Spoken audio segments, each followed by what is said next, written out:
मैं doctor M L. Agarwal, वरिष्ठ मनोरोग विशेषज्ञ, Agarwal neuro psychiatry centre Kota, ex head of department, government medical college and MBS hospital Kota, immediate past president, association of industrial psychiatry of India.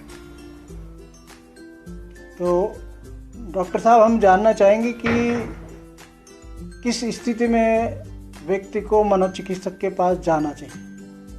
देखिए, जब ये बहुत अच्छा सवाल आपने किया, तो जब आदमी का जो पर्सनैलिटी होती है और उसमें सडन चेंजेज आता है, उसके व्यवहार में है, उसकी बातचीत में है, और उसकी और दूसरी दैनिक जो क्रियाक्रम है उनमें, यदि एकदम से व्यवहार में उसकी गतिविधियों में चेंजेज आता है और वो लगातार कई दिन तक चलता है, 15 दिन से भी ज़्यादा चलता है और लगातार चलता रहता है, उसका व्यवहार एकदम से बदल जाता है, तो उस समय आदमी को मनोचिकित्सक के पास जाना चाहिए। पर कई बार ऐसा भी होता है कि जब ज़्यादा व्यवहार में परिवर्तन आ जाता है, साइकोटिक सिम्टम्स आ जाते हैं, उसमें आदमी में इंसाइट नहीं होती, और इंसाइट नहीं होने की वजह से वो स्वयं को अपने आप को बीमार भी नहीं मानता और इलाज की ज़रूरत भी नहीं महसूस करता। ऐसी दशा में उसके घर वालों और दोस्तों की ड्यूटी होती है कि उसको मनोचिकित्सक के पास ले जाएं और उसकी सलाह लें और वो ज़रूरत हो वैसा ही इलाज लें।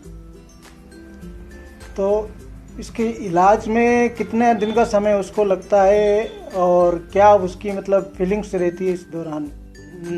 इलाज में कितना समय लगता है तो अलग मनोरोग जो होते हैं अलग अलग तरह के होते हैं, और जैसी समस्या हो उस हिसाब से लगते हैं। वो न्यूरोटिक है, साइकोटिक है, ऑर्गेनिक डिसऑर्डर है, या पर्सनालिटी डिसऑर्डर है, या डिप्रेशन केवल है, तो जैसी बीमारी होती है ऐसी इलाज चलता है। स्किज़ोफ्रेनिया का मरीज है, बाइपोलर डिसऑर्डर है, और यदि ये कुछ बीमारियां होती हैं, स्किज़ोफ्रेनिया, बाइपोलर डिसऑर्डर, तो इनके अंदर ब्रेन के अंदर केमिकल चेंजेज आ जाते हैं, और उन केमिकल चेंजेज की वजह से उसको लंबे समय तक इलाज लेना चाहिए। लोग अक्सर क्या गलती करते हैं कि थोड़े से सिम्टम्स ऊपर से कम होते हैं, ओवर्ट बिहेवियर में चेंजेस आते ही वो इलाज को बंद कर देते हैं, कम कर देते हैं, या दिखाने नहीं आते या दवाएं खाना। लेकिन होना ये चाहिए कि उसको बराबर, जब तक डॉक्टर कहे, उसको लंबे समय तक दवाइयाँ बराबर लेनी चाहिए, जो मात्रा उसको दी गई है उसी मात्रा में लेनी चाहिए, अपनी मर्जी से उसको कम या ज़्यादा नहीं करना चाहिए, और यदि कोई साइड इफ़ेक्ट नज़र आता है तो उसको डॉक्टर से जाके संपर्क करना चाहिए। अपने आप दवाइयाँ नहीं खाते रहना चाहिए, या बंद नहीं करनी चाहिए, कम भी नहीं करनी चाहिए। तो ये एक डिपेंड करता है कि बीमारी क्या है, उस हिसाब से ही उसका लंबा या छोटा इलाज चलता है। कई बार होता है 2-3 महीने में डिप्रेशन किसी हालात की वजह से हो गया तो 2-4 महीने में बंद करना पड़ता है। बार बार जिसको डिप्रेशन होता है उसको लंबे समय तक दवाई खानी पड़ती है। क्यों कि जैसे डायबिटीज़ में हम एक दिन भी दवा नहीं खाते, या दूसरे हार्ट की बीमारियों में, ब्लड प्रेशर में एक दिन भी दवा नहीं खाते तो ठीक उसी दिन उसका ब्लड प्रेशर बढ़ जाता है या शुगर बढ़ जाती है।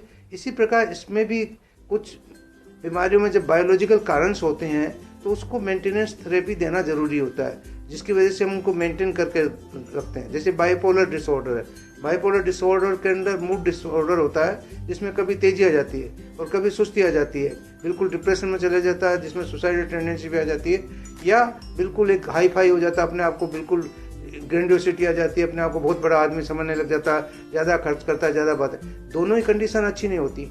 उसको बीच में रखने के लिए हम मूड स्टेबलाइजर होते हैं, कुछ 3-4 तरह के हमारे पास, उनमें से कोई एक मूड स्टेबलाइजर उसको चालू करते हैं। और यदि वो मूड स्टेबलाइजर को बराबर सही मात्रा में खाता रहता है तो एक नॉर्मल ज़िंदगी जी सकता है। क्यों कि जो जैसे मूड स्टेबलाइजर कैसे काम करता है, जैसे रेल की पटरी पर रेल चलती है तो बाएं जाएगी तो एक्सीडेंट होगा, दाएं जाए तो भी एक्सीडेंट होगा, वो उसको एक्सीडेंट को बचाता है। तो ये मूड स्टेबलाइजर उसको पटरी पे, जो मूड की गाड़ी है उसको पटरी पे रख देता है, न बाएं जाने देता न दाएं जाने, न उसमें तेजी आती न उदासी आती, और एक नॉर्मल जिंदगी वो जी सकता है।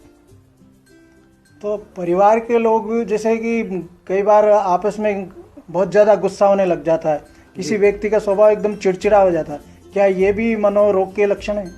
देखिए, मैंने अभी बताया ना, मनोरोग को आपको कैसे पहचाने, जैसे व्यवहार में बदलाव आता है तो ये चिड़चिड़ापन होना, या अबनॉर्मल बिहेवियर करना, शक बहम करना, गाली देने लग जाना या वायलेंट हो जाना, तरह तरह की बातें करना।